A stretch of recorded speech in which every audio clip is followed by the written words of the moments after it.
Oke, Bapak Ibu, mohon maaf tadi saya tidak menutup air, akhirnya airnya tumpah-tumpah. Oke, jadi Bapak Ibu silakan didukung ya, channelnya namanya Katolisitas. Oke, di situ Pak Stefanus Tai dan Ibu Ingrid sering memberi pembelajaran tentang iman Katolik.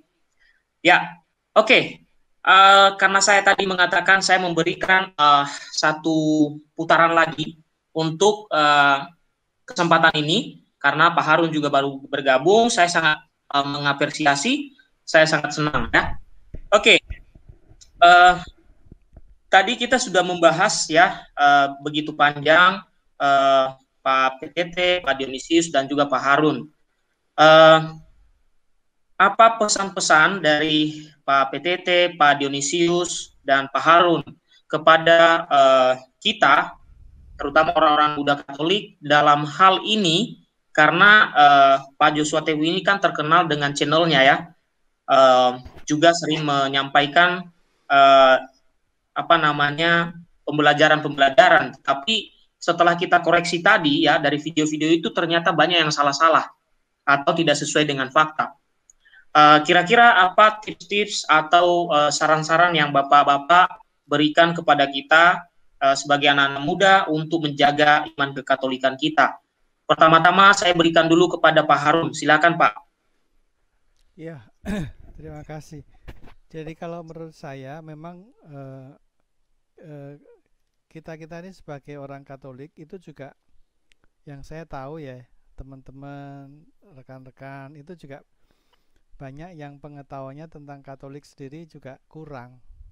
Mohon maaf nih kalau saya katakan seperti itu. Saya juga merasa seperti itu. Baru-baru saja ini saya memang membuka-buka di YouTube, kemudian di Google mencari-cari mengenai Maria, mengenai baptis Katolik, mengenai segala macam lah. Nah, eh, memang kok rupanya saya tuh baru tahu ya sejarah dan sebagainya itu, mendengar baru-baru ini aja lah, paling juga nggak lebih dari 1 tahun ini. Jadi memang adanya eh, channel-channel seperti ini yang memberikan informasi berupa channel untuk diskusi itu sangat bagus, sehingga kita semakin dalam mengerti gitu loh, apa sih katekismus gereja Katolik misalnya itu, kenapa sih kok bisa ada ajaran semacam itu, dasarnya apa dan sebagainya. Itu orang orang kalau tidak mengerti kan dianggapnya itu ajaran gereja Katolik entah dari mana, padahal semua itu dasarnya dari Alkitab, dan ada juga tradisi suci yang tetap turun temurun, itu yang dipakai sebagai uh, uh, materi atau yang dipakai juga untuk menginterpretasikan, menafsirkan Alkitab itu sendiri. Jadi kalau cuman sola scriptura aja yang orang Protestan itu pegang selama ini secara ketat, dia seolah-olah buta, dia kan tidak punya tradisi, dia tidak punya sejarah yang bisa membantu untuk menafsirkan Alkitab secara jelas. Makanya seperti di kitab apa itu, yang dibilang bahwa lihat itu ibumu dan saudara-saudaramu ada di luar sedang menunggu engkau, kata muridnya seperti itu saudara-saudaramu itu dianggapnya sebagai adik-adik Yesus. Nah, ini salah kaprah karena mereka menerjemahkannya itu hanya dilihat dari Alkitab. Padahal saudara-saudara Yesus yang disebut di Alkitab itu sebetulnya bisa jadi itu adalah keponakan-keponakan Maria. Jadi anaknya dari saudaranya Maria, adiknya Maria atau kakaknya Maria, saya nggak jelas di dalam hal ini. Tetapi itu jelas bukan adik-adik Yesus. Nah, itu dia anggap bahwa Maria itu melahirkan anak setelah Yesus. Nah, dianggapnya bahwa Maria ini sudah tidak perawan lagi, itulah masalahnya. Jadi, dengan adanya diskusi semacam ini akan membuka wawasan kita sebagai orang Katolik untuk mengerti lebih lebih dalam itu, pendalaman pengetahuan tentang Katolik itu sendiri. Saya pikir itu Bang Gea. Oke, Terima kasih Terima Pak kasih. Harun. Ya, Ya, terima kasih. luar biasa Pak. Ya. Ya, ya. Oke, sekarang saya berikan kesempatan ke Pak PTT dengan pertanyaan yang sama Pak. Kalau Dionisius nanti ada Dionisius berbeda pertanyaannya. Silakan Pak PTT Sinaga. Pertanyaan apa Pak? Ya, tadi pertanyaannya apa tips-tips yang perlu kita berikan kepada kaum muda kita Pak supaya mereka ini tidak mudah goyah dengan mengikuti begitu banyak channel-channel yang memberitakan hoax. Ya, tadi saya dari awal kan saya coba tunjukkan video Pak Yuswa Tewu itu diskusi, ternyata banyak mengandung informasi yang salah. Bagaimana kita memberikan pemahaman kepada kaum muda kita Pak? Silakan Pak. Oh itu. Ini tadi terputus mendengarnya karena ini pas ini anak istri baru datang dari luar dan kemudian sebentar. Menurut saya mau tidak mau, suka tidak suka, orang tua yang harus lebih banyak belajar untuk bisa menjelaskan kepada anak-anak atau dalam keluarga. Itu sudah harga mati. Kalau kita masih mengandalkan dari pihak gereja untuk melakukannya, sudah omong kosong lah. Sudah nggak mungkin. Jadi mau tidak mau, suka tidak suka, orang tua sudah harus ya lebih belajar lah, untuk bisa menjelaskan kepada anak istri. Karena hal itu saya katakan kenapa? Karena memang dari pengamatanku, baik waktu saya masih di Medan, atau di Siantar, atau di Ambon, atau di Bandung, di mana ya sama saja kok.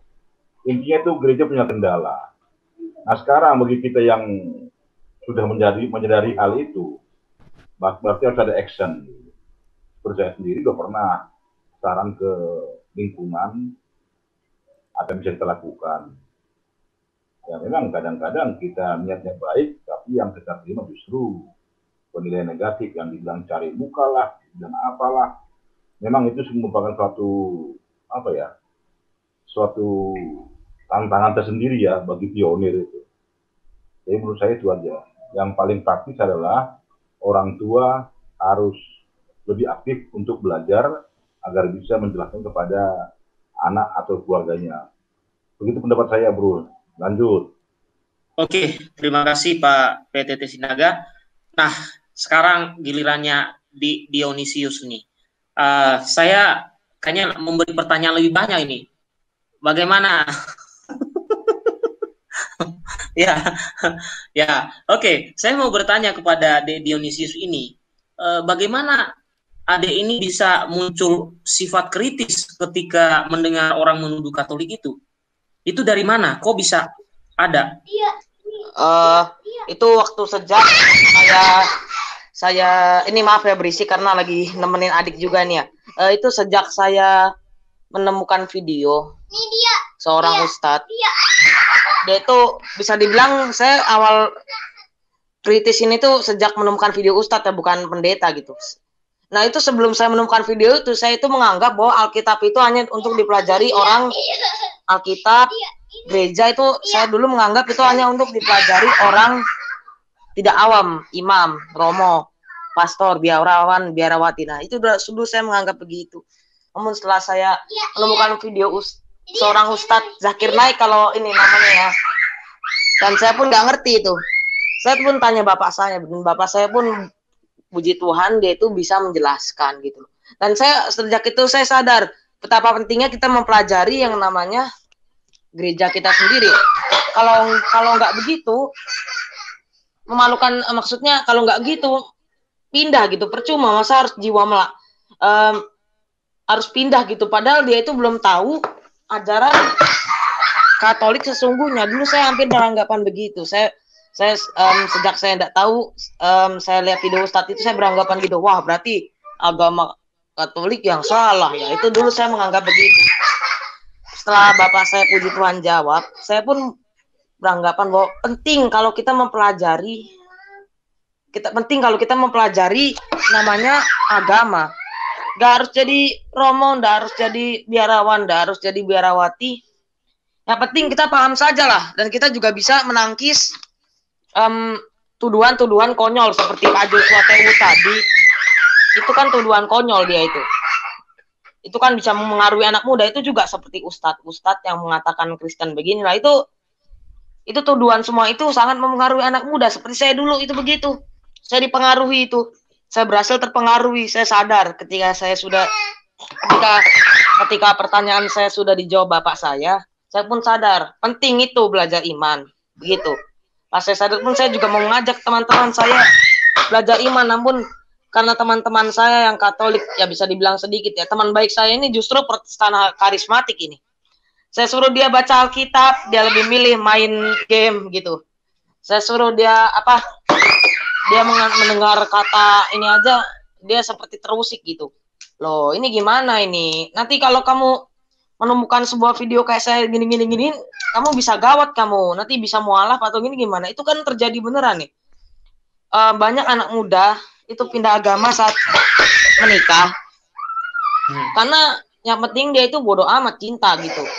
Tapi kalau dia mengulas lebih dalam, mempelajari, dia sadar bahwa wah, ini ternyata agamaku yang benar gitu loh.